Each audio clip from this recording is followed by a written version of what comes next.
क्या मसीहियों की गैर कौमों में शादी जायज़ है? अगर हाँ तो सब क्यों नहीं करते? और जो लोग ऐसी शादियाँ करते हैं उनके बच्चों का मज़हब कौन सा होगा? और उन बच्चों की जन्नत या दोज़ख में क्या जगह होगी? आखिर उनके बच्चे क्या कहलाएंगे? और क्या आप जानते हैं कि मसीहियों की गैर कौमों में शादी करने पर क्या सज़ा मिलती है?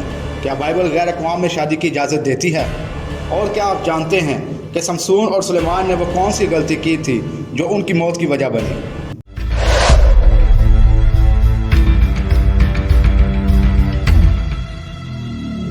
जैसा कि आप जानते हैं कि इस ज़माने में बड़ी तादाद में मसीही लड़कियां गैर अक़वाम में शादियां कर रही हैं और इस बात को सोशल मीडिया पर बड़े पर्दे पर दिखाया जाता है और कहा जाता है कि अहले किताब में शादी जायज़ है। इस अमल को करने में पाकिस्तान के नामवर मसीही शामिल हैं। ये अफसोस की बात है कि वालिदैन भी अपनी बच्चियों की हिमायत करते नज़र आते हैं।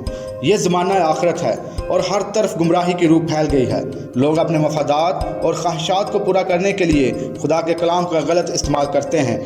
दूसरा तसल्लीकियों दूसरे बाब की 10वीं आयत में लिखा है, और हलाक होने वालों के लिए नाराज़गी के हर तरह के धोखे के साथ होगी, इस वास्ते कि उन्होंने हक़ की मोहब्बत को इख्तियार ना किया जिससे उनको नजात होती।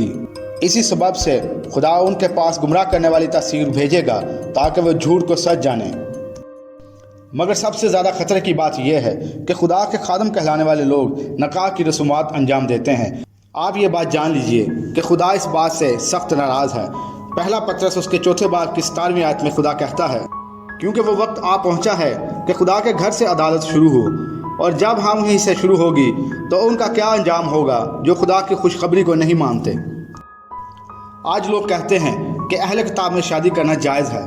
वो सिर्फ अपनी जिनसी ख्वाहिशात को पूरा करने के लिए, वो अपनी दुनियावी ख्वाहिशात को पूरा करने के लिए ये बातें करते हैं और खुदा के कलाम का गलत इस्तेमाल करते हैं। आए मैं आपको बताता हूँ, इस्तिस्ना 7वें बाब की पहली से 3वीं आयत में खुदा ने बड़ी सख्ती से मना किया है। जब खुदावंद तेरा खुदा तुझको उस मुल्क में जिस पर कब्ज़ा करने के लिए तू जा रहा है पहुंचा दे, और तेरे आगे से उन बहुत सी कौमों को यानी हित्तियों और जर्जीसियों और अमूरियों और कनानियों और फिरजियों और हुइयों और यबूसियों को जो 7 कौमें तुझसे बड़ी और ज़ोरावर हैं निकाल दे। और जब खुदावंद तेरा खुदा उनको तेरे आगे शिकस्त दिलाए और तू उनको मार ले तो तू उनको बिल्कुल नाबूद कर डालना। तो उनसे कोई अहद ना बांधना, ना उन पर रहम करना, तो उनसे ब्याह शादी भी ना करना, ना उनके बेटों को अपनी बेटियां देना और ना अपने बेटों के लिए उनकी बेटियां लेना। गैर अक़वाम में खुदा ने शादियों को बड़ी सख्ती से मना किया है। इस हवाले में वाज़ह तौर पर खुदा मना करता है कि गैर कौमों में शादी ना करना। नए अहदनामे में यीशु मसीह के अल्फाज हैं कि एक नौकर 2 मालिकों की खिदमत नहीं कर सकता।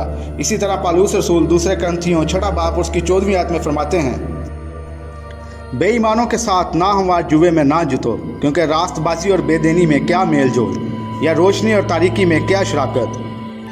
अगर आप मसीही हैं और यीशु मसीह को निजात दहिंदा मानते हैं तो ये जान लीजिए कि आप खरीदे हुए हैं। आपकी ज़िंदगी पर आपका इख्तियार नहीं। अब वो लोग जो गैर कौमों में शादियां करते हैं तो उनसे पैदा होने वाली औलाद क्या कहलाएगी? क्या वो ईमानदार होंगे या बेईमान? अबरानियों 12वां बाब उसकी 15वीं से 17वीं आयत में लिखा है, गौर से देखते रहो कि कोई शख्स खुदा के फजल से महरूम ना रह जाए।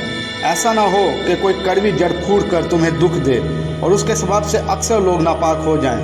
और ना कोई हरामकार या असाऊ की तरह बेदीन हो जिसने एक वक्त के खाने के इवज अपने पलोठे होने का हक बेच दिया, क्योंकि तुम जानते हो कि इसके बाद जब उसने बरकत का वारिस होना चाहा तो मंजूर ना हुआ, चनाचा उसको नीयत की तब्दीली का मौका ना मिला, गो उसने आंसू बहा बहा कर उसकी बड़ी तलाश की। इस हवाला में खुदा का बंदा बताता है कि ईसाऊ ने एक वक्त के खाने के लिए अपने पलोठे की बरकत को बेच दिया। इसी तरह हमारे मसीही बच्चे और बच्चियां करते हैं। वो इस ज़माने की शान शौकत के लिए मसीह का इनकार कर देते हैं। ऐसे लोग अपने माँ बाप और लोगों के लिए रसवाई का बायस बनते हैं और उनके लिए ठोकर का बायस ठहरते हैं। इस किस्म की शादियाँ करने वाले दूसरे कमज़ोर ईमानदार लोगों के लिए ठोकर का बायस ठहरते हैं। हमें किसी के लिए भी ठोकर का बायस नहीं बनना चाहिए, क्योंकि लूका 17वां बाब और उसकी पहली चंद आयत में लिखा है, फिर उसने अपने शागिर्दों से कहा, यह नहीं हो सकता कि ठोकरें ना लगे, लेकिन उस पर अफसोस जिसके बायस से लगी। इन छोटों में से एक को ठोकर खिलाने के बानिस्बत उस शख्स के लिए यह बेहतर होता कि चक्की का पाट उसके गले में लटकाया जाता और वह समुंदर में फेंका जाता। खबरदार रहें वो लोग जो ऐसी शादियां करते हैं, क्योंकि वो आज सुन लें कि उनसे पैदा होने वाली औलाद किस किस्म की होगी और उनको ज़माने में क्या कहा जाएगा। खरूज 34वां बाब उसकी 15वीं और 16वीं आयत में कुछ यूँ लिखा है, सो ऐसा ना हो कि तू उस मुल्क के बाशिंदों से कोई आहद बांध ले और जब वो अपने माबूदों की पैरवी में ज़नाकार ठहरें और अपने माबूदों के लिए कुर्बानी करें और कोई तुझको दावत दे और तू उसकी कुर्बानी में से कुछ खा ले और तू उनकी बेटियां अपने बेटों से ब्याहे और उनकी बेटियां अपने माबूदों की पैरवी में ज़नाकार ठहरें और तेरे बेटों को भी अपने माबूदों की पैरवी में ज़नाकार बना दें। वो बच्चे जो इस किस्म की शादियों से पैदा होते हैं वो ज़नाकारी की औलाद कहलाते हैं, क्योंकि ये खुदा के हुक्म के मुताबिक नहीं है। अगर आप जिंदा हैं और ये वीडियो देख रहे हैं तो जान लीजिए कि ऐसे बच्चों की जन्नत में बिल्कुल जगह नहीं, क्योंकि वो हलाकत के फर्जंद हैं। क्योंकि वो लोग जिनके नाम बनाए आलम से किताब हयात में नहीं लिखे गए वो हलाकत के फर्जंद हैं। बाइबल में बहुत सी मशहूर शख्सियात हैं जिन्होंने इस किस्म के गुनाह किए हैं और वो खुदा के फजल से महरूम रहे और खुदा के अजाब को उन्होंने बर्दाश्त किया। आए उनमें से हम दो की बात करते हैं। सबसे पहले हम बात करेंगे शमसून की ज़िंदगी पर नज़र डालिए। वो खुदा का ममसूह और बहादुर सुरमा था। उसने अकेले ही गधे के जबड़े की हड्डी से 1000 फ़लस्तीनी सिपाहियों को मार डाला। उसको खुदा से कुव्वत मिलती थी, लेकिन गैर कौम में शादी की वजह से वो अपनी शाहज़ोरी खो बैठा। बाइबल में लिखा है कि बेगाना औरत चापलूसी की बातें करती है, वो मीठी मीठी बातों से फुसलाती है और उसके होंठों से शहद टपकता है। और शमसून इन बातों का शिकार हुआ। उसने बेगाना औरत के इश्क में अपनी ताकत का राज बता दिया और खुदा उससे दूर हो गया और वो बिलाखिर मरा। इस वाक़े को आप क़ज़ात की किताब में पढ़ सकते हैं।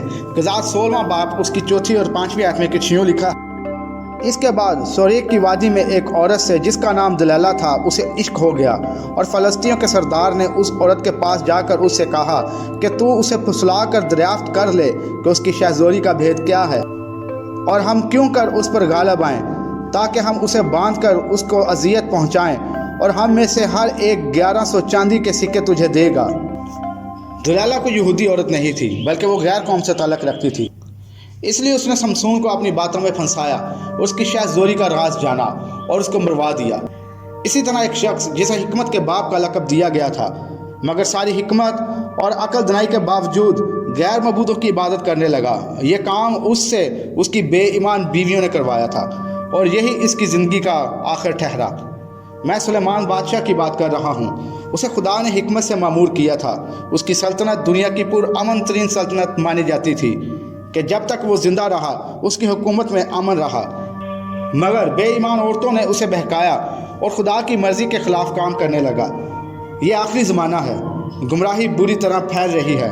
कोशिश करें आपको और अपने बच्चों को खुदा के नज़दीक रखें। शिफा और मोजज़ात के लिए नहीं, बल्कि खुदा के अहकामात मानने के लिए तैयार रहें। जब खुदा का कलाम ज़िंदगी में होगा तो मोजज़ात भी होंगे। वक्त है कि हम अपने बच्चों को खुदा के कलाम की असल तालीम दें। सुलेमान का वाक़या पहला सलातीन उसके 11वें बाब की 1 से 13वीं आयत तक पढ़ सकते हैं। तो आए हम सब मिलकर अहद करें कि अपने बच्चों को जायज़ और नाजायज़ में फ़र्क समझाएंगे, अपने बच्चों को खुदा के अहकामात की तालीम देंगे और उन्हें बताएंगे कि खुदा हमें किन चीज़ों से सख्ती से मना करता है। खुदा की मर्ज़ी पर चलें। मसीह खुदावंद में खुश रहें। आमीन।